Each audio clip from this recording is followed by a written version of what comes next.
Hi everyone and welcome to Extra Time, Huddersfield Town's post-match show after a Carabao Cup game against Everton that might have ended in disappointment, but there's certainly a lot of positives to talk about. I want to give a massive thanks as always to Sportsbroker, our friends at Sportsbroker, for allowing us to bring you this show as ever. Thank you very, very much to the team there for their support of both Extra Time and our pre-match show. Fantastic guest lined up for you again tonight. Delighted to welcome Peter Clarke back onto the show. Peter, obviously a man with big Huddersfield Town and Everton connections. And of course, another legend, Andy Booth, who's been at the game tonight with us. Peter, Andy, thanks so much for joining us this evening. Pete, I want to start with you. It's fantastic to see you, first of all, mate. I'm glad you're well. A game you'll have interest in both sides on tonight, Huddersfield Town and Everton, of course. So how was it? Probably as mental as you get, I suspect. How did you enjoy the game overall? Yeah, I mean, I thoroughly enjoyed the game. The longer the tie went, the more I saw the game, to be honest with you. I think the early stages, there was probably one or two tentative passes from Huddersfield players that went astray a little, gave Everton a little bit of impetus. And to be fair to Everton, they don't really need any encouragement.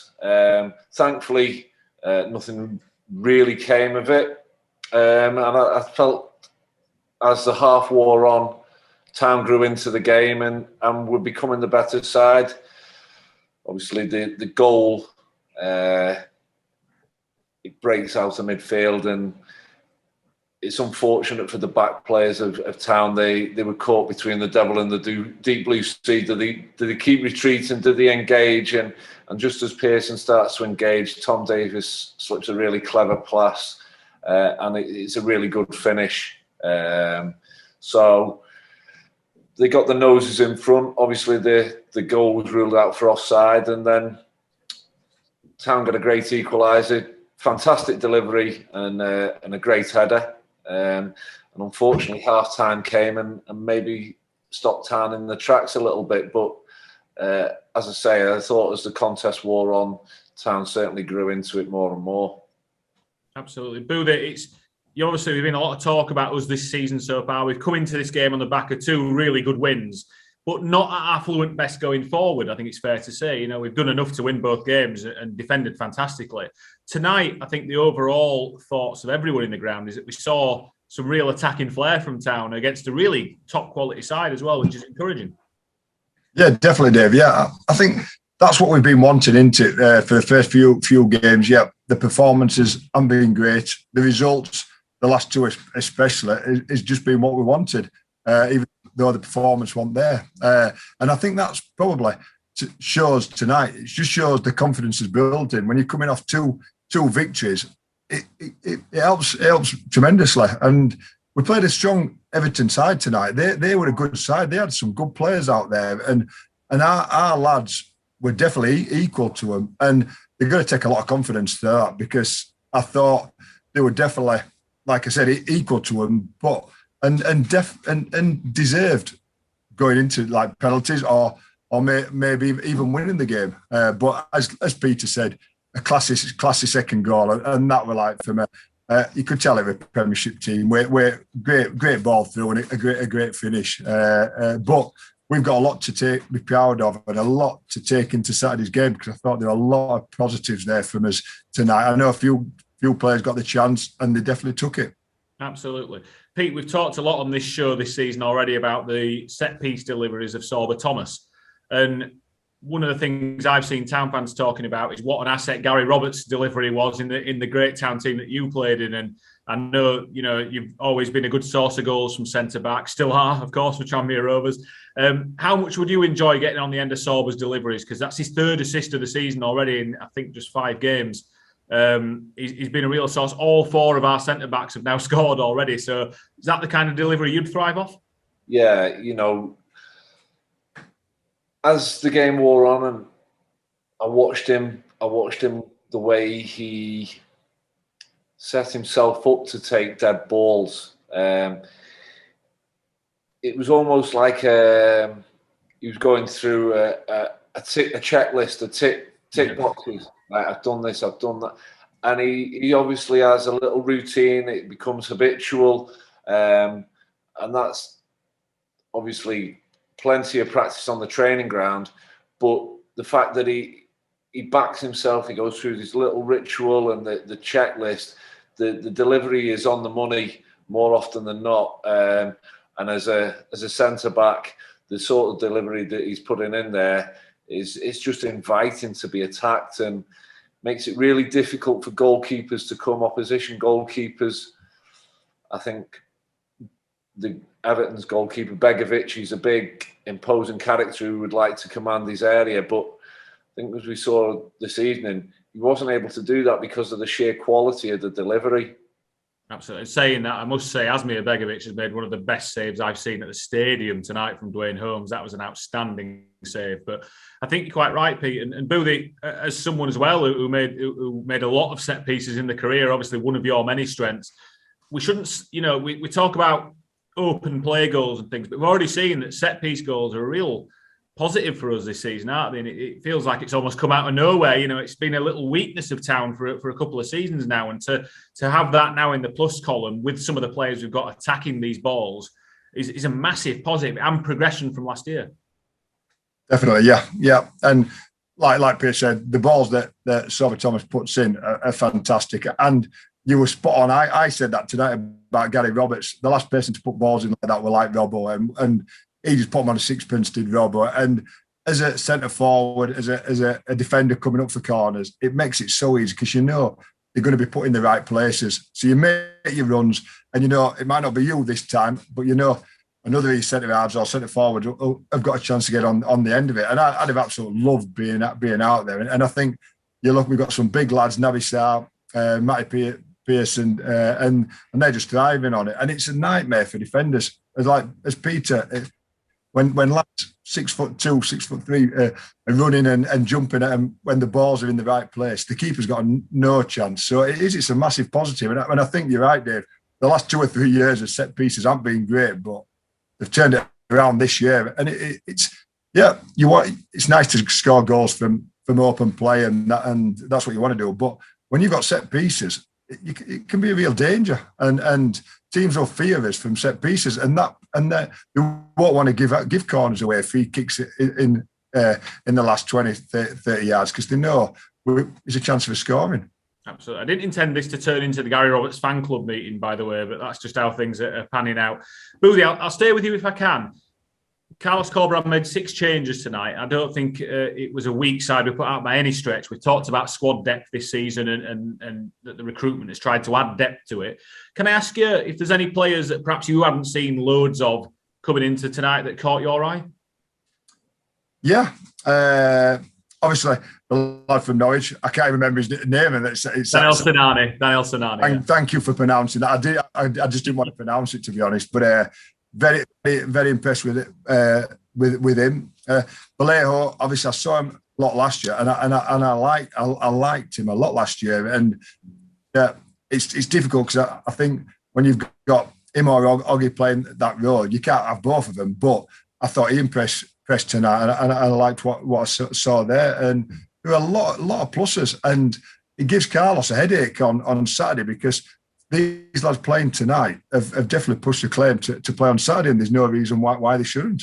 Absolutely. Peter, obviously you're playing every weekend when we're playing, so I suspect you haven't seen an awful lot of Huddersfield Town under Carlos Corberán at all. Can I ask you what your impressions were? Same question as Boothie. Was there anyone that perhaps you didn't know too well as a player that caught your eye this evening? I thought, as we've mentioned already, his delivery from set pieces, from dead ball situations, Sorba Thomas, was really impressed with him. But his overall game, seems a confident young man, someone who's as happy going forward as he is defending. And I think with that, and the shape that Town are playing, it gives him a little bit more license to get forward from that wide area, and he's stepping onto the ball. He's stepping on with the ball in front of him, and it makes it difficult for the opposition fullbacks to go and engage him too high up the pitch. He was someone that really impressed me. As you say, what Boothie says, I think he may have a headache come the weekend in the middle of the park. I'm well versed with Hoggy. I know what he's about, and but you know, I'm going to have a go. The number 5, no, Alex Vallejo. Vallejo, yes, yeah. We've all got used to our Spanish pronunciations. Vallejo, yeah. No, it took me 12 months to get it right. Don't worry about it. Yeah, no, he looked composed. He looked calm on the ball. When he received it, it was almost as though the game was being played at his tempo. And I think that's a really good trait to have, that he didn't seem rushed, he didn't seem flustered. So I think he's someone that impressed me as well. But I like the way they played collectively. There was a really good feel, and it seemed like a good understanding between players, knowing where passes were and where their teammates would be. It wasn't like they received the ball and it was a case of, oh, where am I going? What am I doing now? They had pictures, and that's because there's obviously a good understanding and plenty of work going on the training pitch. I think pictures is a key word there. And when you're speaking, both of you, about Alex Vallejo, his awareness of what's around him before he even receives the ball, I think, is really impressive. You know, he doesn't often take many touches. He seems to have a real awareness of where Everton were, where his teammates were, and where the options were. It's really impressive to see from the stand. Can I ask you both as well? And I'm interested in your views on this. Pete, in particular, still playing now. The start of the season, been a lot of games in August. I think in total we'll play 7 games this month, and we took the opportunity to play our first Carabao Cup game before the Championship season started. Obviously, both sides have given opportunities to other players tonight. Just how hard is it to play that many games in a calendar month and to go from Saturday to Tuesday to Saturday on your body? You guys have both had terrific careers. Pete, you're still continuing. How hard is it to do that? Because, you know, there's people like to romanticize about maybe 10, 15 years ago and think that everyone, you know, played every second day over Christmas and this stuff. But how challenging, how taxing is it on your body, the way that football is played now? Pete, we'll start with you, I suppose.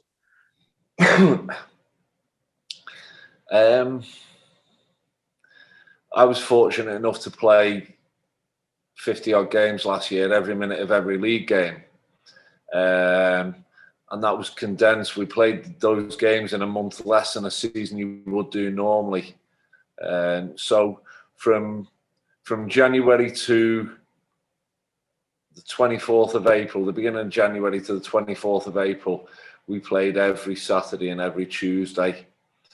And I love playing games. So make no mistake, I'm not complaining. I love playing games. But there were days where I can say without fear of contradiction, I was sleepwalking through days. Yeah. I was probably ratty, probably irritable, probably a nightmare to live with.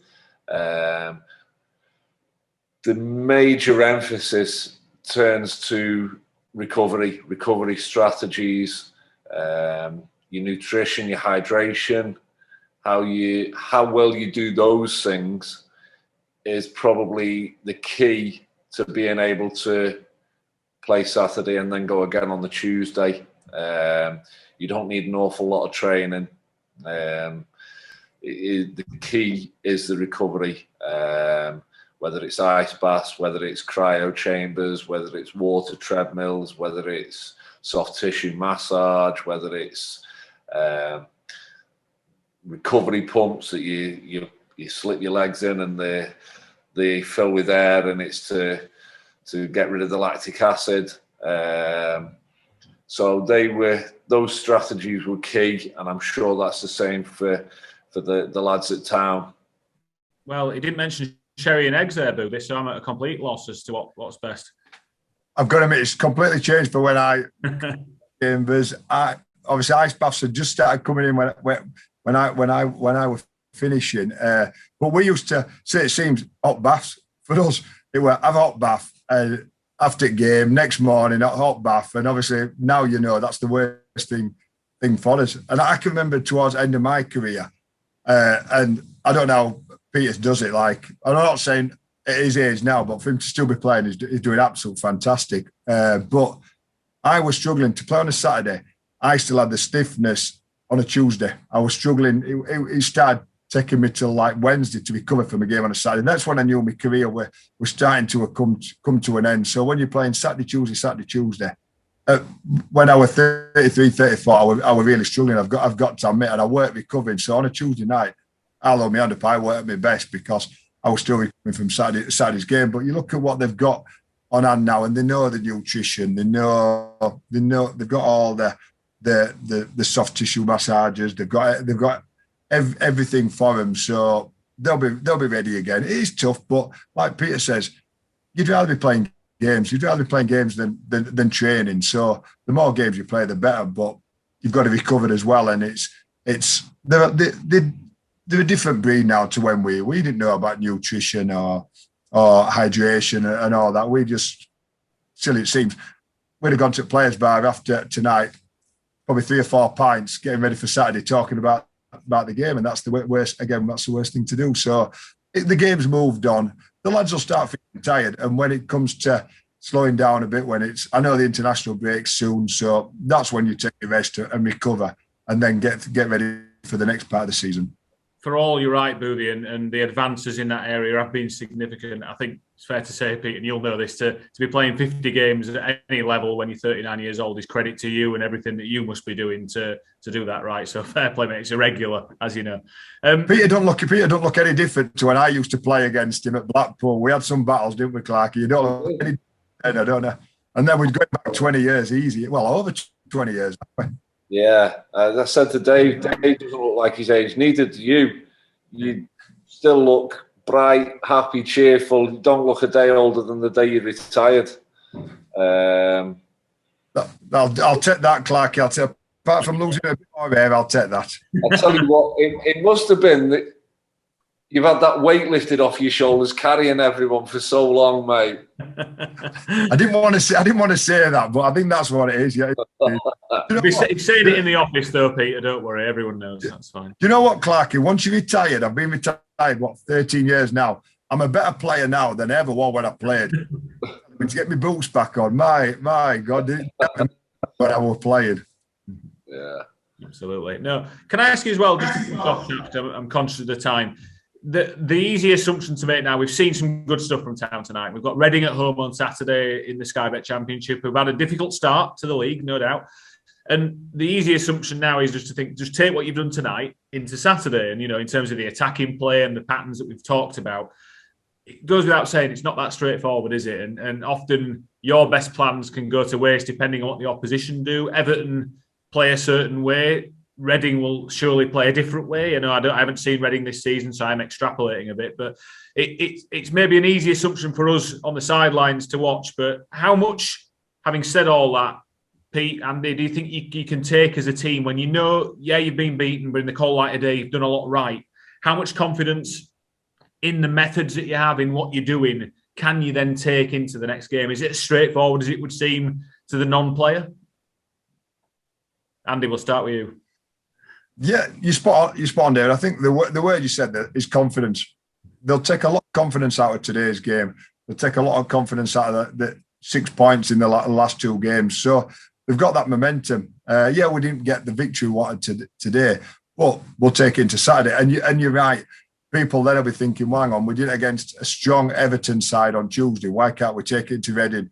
Well, Reading will have watched us play. They'll have their game plan, and it just doesn't happen like that. But go in full of confidence. And the good thing for me, obviously, Clarke, he might not got that, but I thought the crowd were brilliant today. They really got behind the team because they knew what they were trying to do and they were enjoying what they were watching. So they'll have a bigger crowd on Saturday, and hopefully we can. I think if we can start well, the first 15, 20 minutes, get the crowd behind us, get them on our side, then we can definitely be feeling very positive again for Saturday. But we can't just presume that because we did well against Everton, because we won the last 2 games, it's all going to be perfect on Saturday. They've got to get right mentally, get the approach, like we said.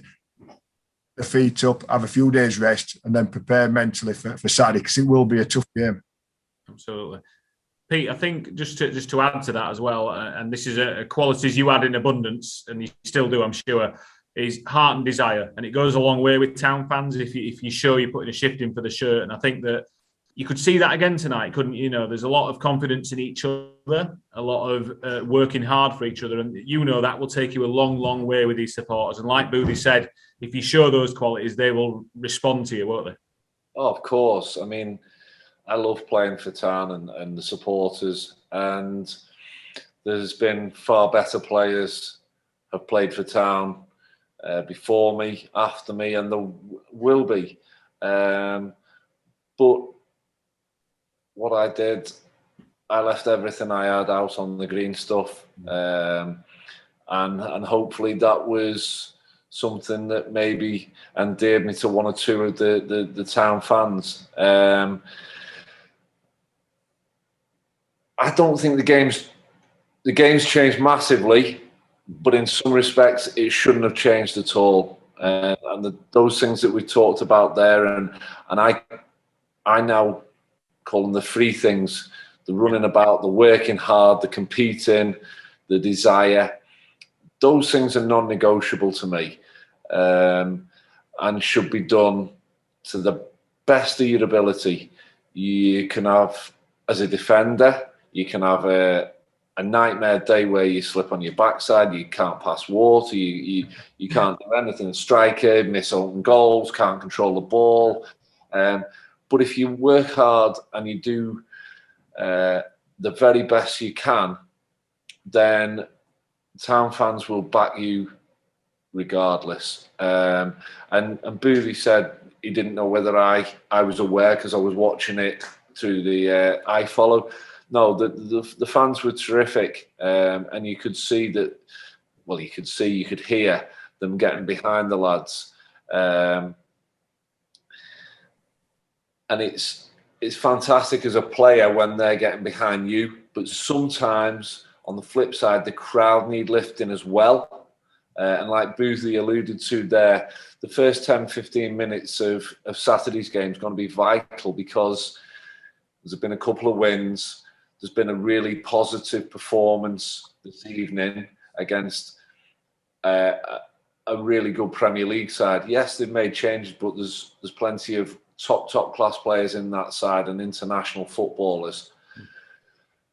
And on another day, Town can go on and win the game.